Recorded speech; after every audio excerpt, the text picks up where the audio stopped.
தமிழகத்தில் வாக்காளர் பட்டியலில் பெயர் சேர்க்க 7.2 லட்சம் பேர் விண்ணப்பித்துள்ளதாக தேர்தல் ஆணையம் தெரிவித்திருக்கிறது. அதாவது தமிழகத்தில் இந்த எஸ்ஐஆர் வாக்காளர் சிறப்பு தீவிர திருத்த பணிகளுக்கு பிறகு வெளியான வரைவு வாக்காளர் பட்டியலில் 97 லட்சம் பேர் நீக்கப்பட்டிருந்தார்கள்.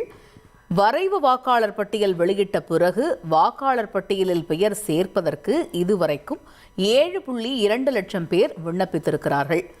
நேற்று ஒரே நாளில் வாக்காளர் பட்டியலில் பெயர் சேர்க்க 2.8 லட்சம் பேர் விண்ணப்பித்துள்ளதாக தேர்தல் ஆணையம் தரப்பில் தகவல் தெரிவிக்கப்பட்டிருக்கிறது.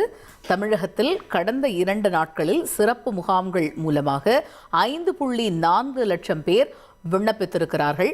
அதேபோல வாக்காளர் பட்டியலில் இருந்து பெயரை நீக்க 9410 பேர் விண்ணப்பித்திருக்கிறார்கள் என்று தேர்தல் ஆணையம் தகவல் தெரிவித்துள்ளது.